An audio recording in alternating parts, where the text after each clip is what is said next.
Hello, beautiful souls. I am so excited to dig into today's topic. We are going to be talking about imposter syndrome. We're also going to be talking about the fact that you don't have to have it all figured out to move forward in your business, in your life, in the things that you most desire to create. And so I'm really excited. This is a topic that I just channeled on for what people are most desiring to receive today. And I know an old version of me absolutely needed to hear this message, and I'm positive the version of me now is going to absolutely receive the medicine from this as well, because this is going to be a fully channeled episode, which just means that I'm going to be connecting to the universe, God's source, and just allowing whatever the universe desires to move through me, allow that to move through me and into you and into myself, right? And so I'm really excited about this topic because I think for so long, I spent a very long time thinking that I needed to Google things on my own. Like when I was in corporate, I was like, oh, I can't ask someone that question. I might look stupid. Let me Google it for 4 hours instead of going up and asking someone how to do that thing. And I realized we will never actually know how to do the thing until we do the thing. And we can pull from other people's experiential data by Google, by asking people, right? By saying, hey, I have this question and we're going to quote unquote learn how to do it, but we're going to learn how our soul desires to do it differently. Because the way that someone else does it is not necessarily in alignment with the way that our soul desires to create, right? Like we are not cookie cutter versions of each other. We are completely unique. Our blueprint, our soul blueprint is completely unique. And so the way that I build a business will be different from the way that you build a business in a really empowering and beautiful way. And so that's why I love so much of what I do is when I am allowing myself to be this business intuitive on behalf of other people, I'm helping you build the business of your dreams. I'm helping you build the business that's in alignment with your soul. And instead of it being, hey, here's a cookie cutter version of a business plan, copy paste, see how it works. Because I did that for a very long time. I hired coaches, I copied their business strategies because they were making six figures doing it. And then I would do it and I would make like nothing or $300. And I'd be like, what is happening? And it's because our soul is desiring to create from a soul aligned place. And there are many different ways that we can start to get in alignment with our soul and how to create in a way that's going to be really empowering. So I'm going to get to that a little bit later, but I just want to really reiterate when it comes to imposter syndrome, that's essentially saying I should know how to do it before I've ever done it. And that's like essentially saying to a baby that's born, you need to know how to eat and you need to know how to walk and you need to know how to do these things that are learned behaviors that they can only learn it when they do it themselves. It's kind of like I can tie my son's shoes for the rest of his life, but unless I give him the opportunity to witness me doing it and trying it himself and stumbling and failing and maybe getting frustrated and throwing his shoes on the ground and then picking them back up the next day and trying it again, that's how he knows how to tie his shoes. And so it will get messy as we're learning, or it might not be messy as we're learning. There is no right or wrong way to learn. And I think one of the most powerful things we can do as entrepreneurs is to open up to our ability to really learn. When we can set our ego to the side for a second and just say, I love you and I see you and I know that you just want to be loved and you want to show up perfect and you want to pretend like you have it all figured out. How are you supposed to learn if you pretend like you have it all figured out though?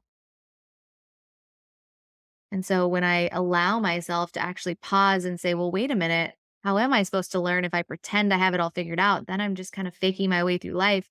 I'm not being authentic and it's not feeling good. And suddenly I'm realizing this isn't working for me. Right. And that's part of what happened in corporate. I'm like, oh my God, I'm spending 4 hours Googling something.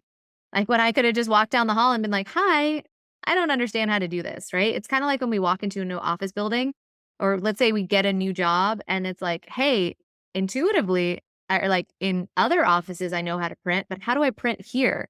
It's a different context, right? Like, how am I going to send it to that HP printer over there? I've never done that thing here before, too.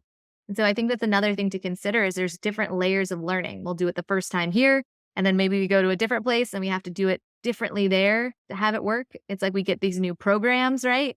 Like maybe we're housing our, recordings in one place and then we decide to use like a different like let's say we move our stuff from Thinkific to Kajabi, right? Like we have all of these recorded programs. And so we have to learn that new system. So there's different layers of learning, but everything is going to compound on itself and it's going to support you in a really beautiful way. And so to really take the pressure off of yourself of needing to have it perfect or needing to have it figured out before you do the thing.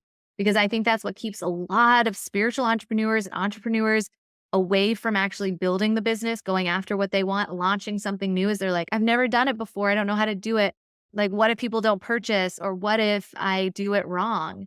And I can't tell you how many times that's happened to me where it's like, oh, but that's how I learned. I had to learn how to do it. I had to maybe connect things a little bit wrong the first time to then be like, oh, yeah, I need to do it a little bit different this time. And so that's the beauty of what we're building is they're building blocks. We can't expect the whole building to be done for people to walk in. We're literally building it at the same time as we're inviting people in, and that gets to be okay. I feel like as people are listening to that, they're probably like, oh, I don't want to like have a half-built building and have someone walk in. But if you're the one who's building your business and you're not outsourcing it in some way, you have to learn how to place one block on top of the next, right? Or one 2x4 next to another 2x4. You have to learn how to be able to do that. And really what you need is a solid foundation.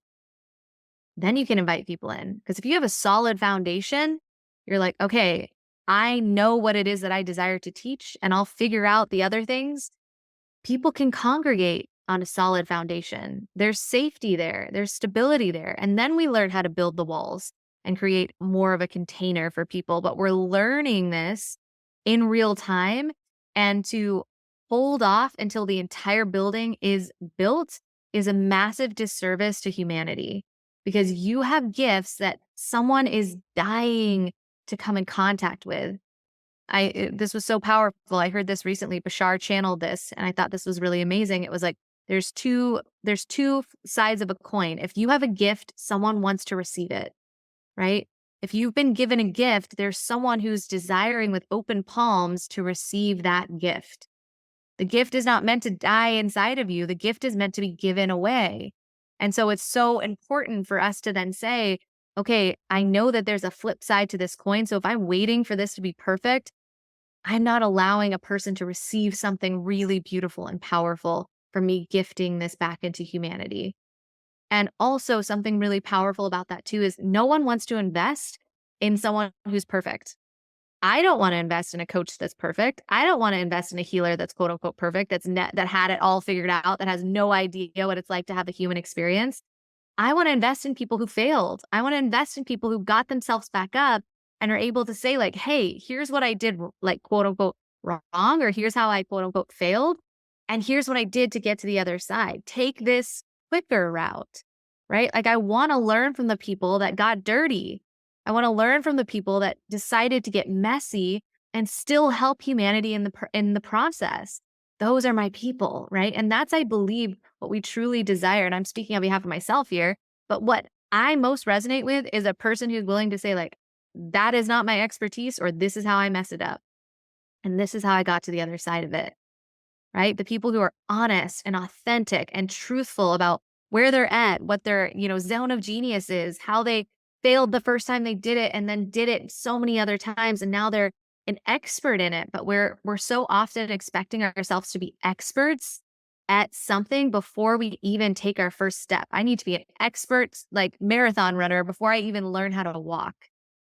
And that's such a disservice to the journey, to the process, to the people who want to walk beside you, to the people who want to guide you, to the people who want to be led by you, right? And so to wait and to say, I have to train at night, I have to train where no one can see me, I have to train and do the thing where I'm not allowed to be in the sight of day is honestly a trauma response.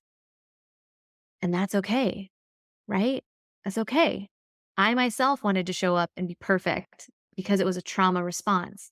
I have to be perfect to be loved, right? If I don't do it perfect, then I get hit or I get yelled at. I had an abusive nanny. So I'm just going to go ahead and level set here. And so for me, that left me feeling really disempowered and scared to do it messy. But the second I started to say, you know what? I'm going to unpack this trauma. I'm going to release it. I'm going to heal from it. I'm going to allow myself to better understand why I feel like it has to be perfect before I can show up for someone. And I'm going to release that trauma and heal from it.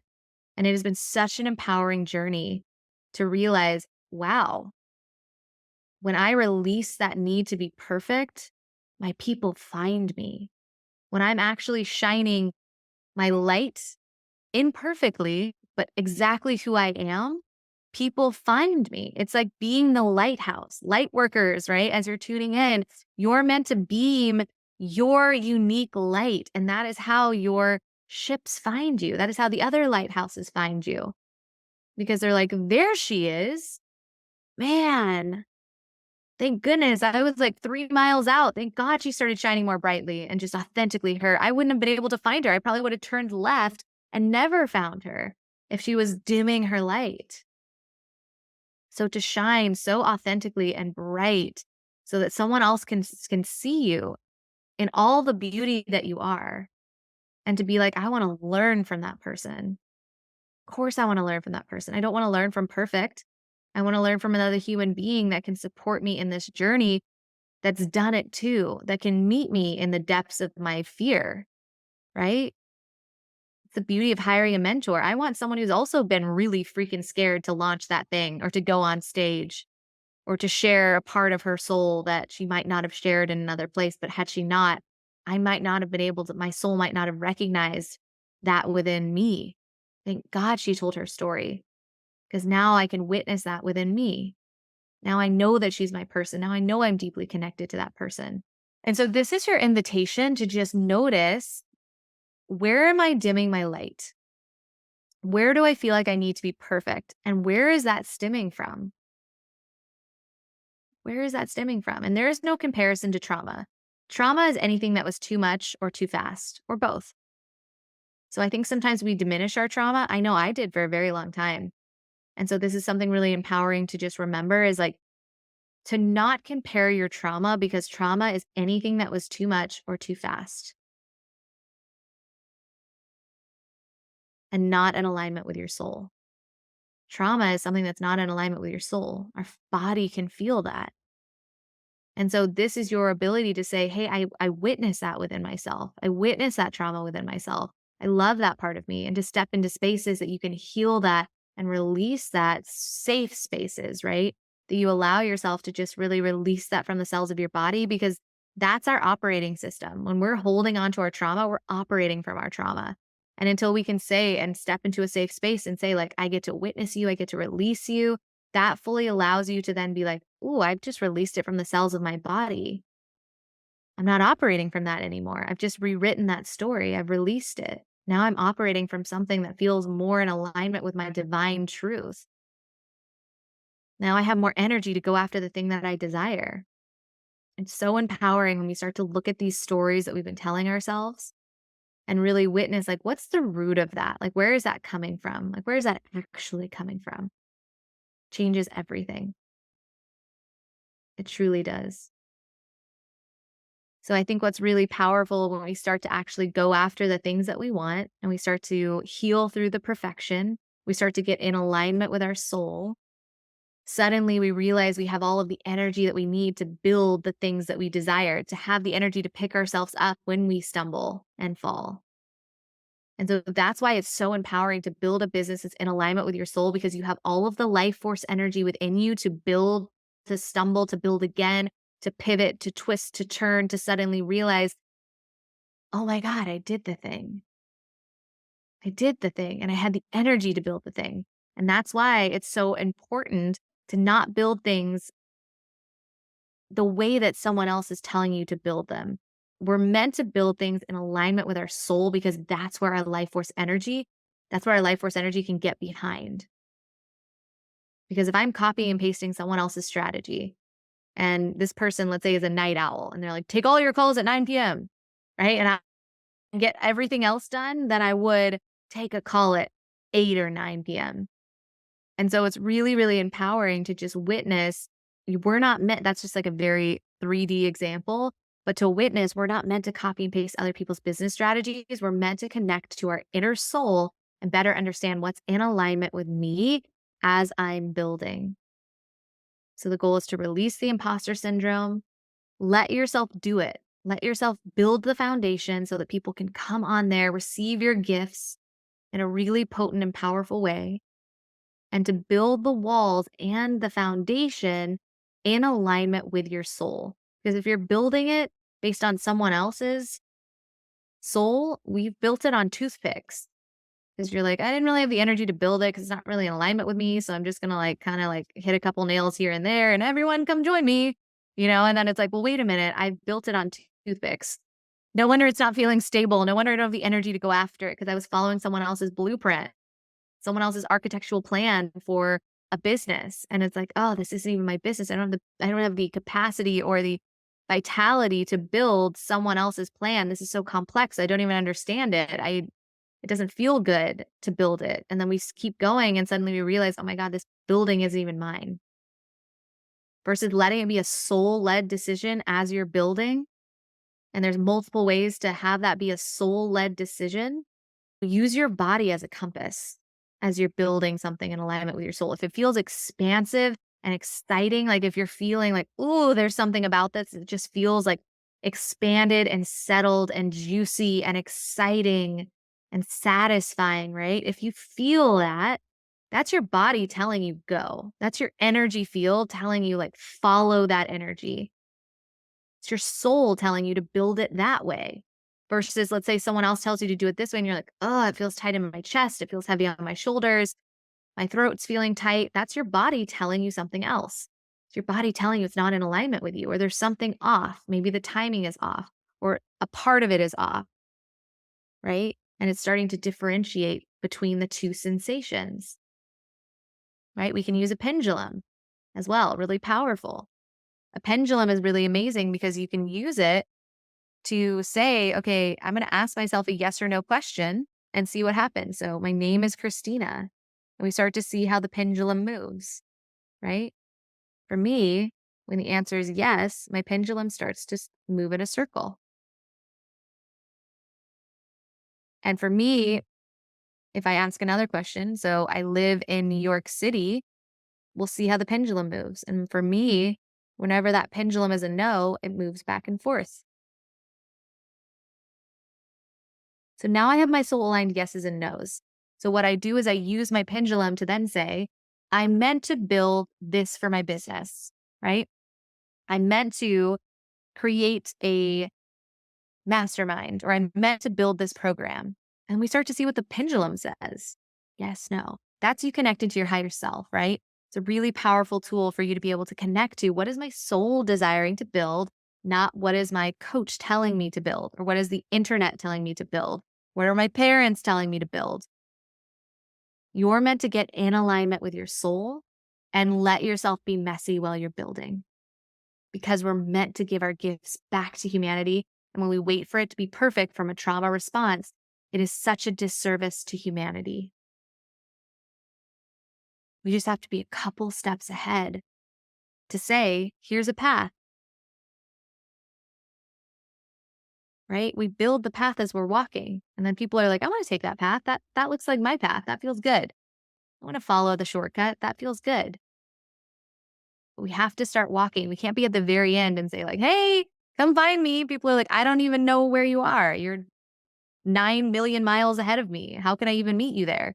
That's also what it's like waiting for perfect. You're so far ahead, you're no longer able to reach people where they were at. So think of all the people you could have been helping on the journey in the interim.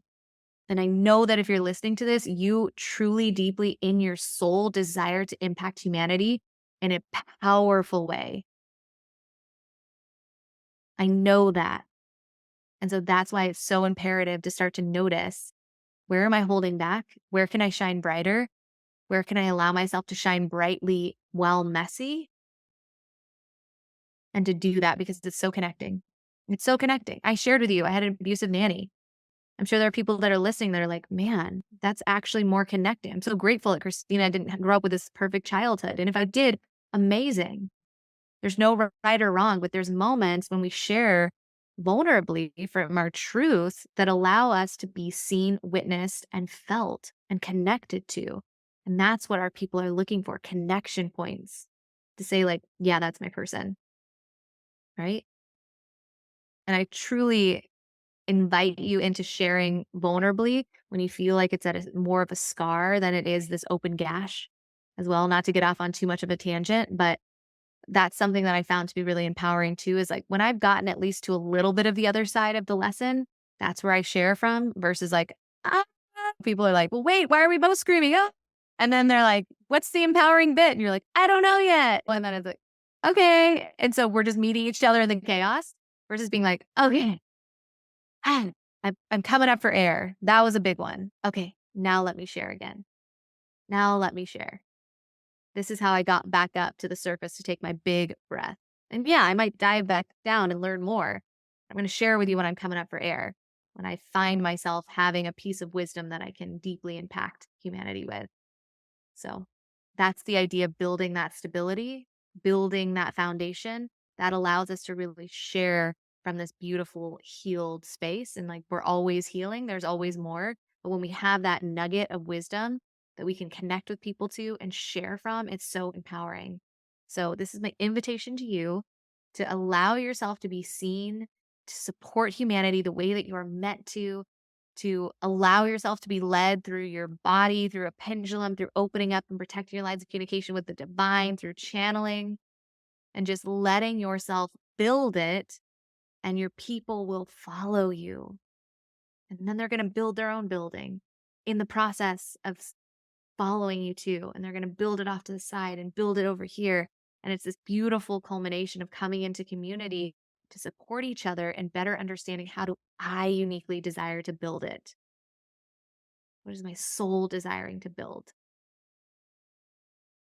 I'm sending you so much light and love. Thank you. Thank you for leaning in today. I hope you received something beautiful and magical and exactly what your soul was desiring to receive. I would absolutely love to know what your favorite takeaway was. So feel free to screenshot this, share it on social media, tag me at I am Christina Deering on Instagram. I would absolutely love to see what your biggest takeaway was. It is my deepest joy. And this is me following my unique soul's blueprint. This is me saying, like, this is when I light up, when I can channel, I can share the wisdom, I can share from the the wounded space of healing, right? And share with you the things that supported me and guide you into better understanding how you can find what supports you the most to build it the way that your soul desires. It is my greatest honor, my greatest pleasure. I am so grateful that you are here with me in this community. I love you. I love you. I love you. And until next time.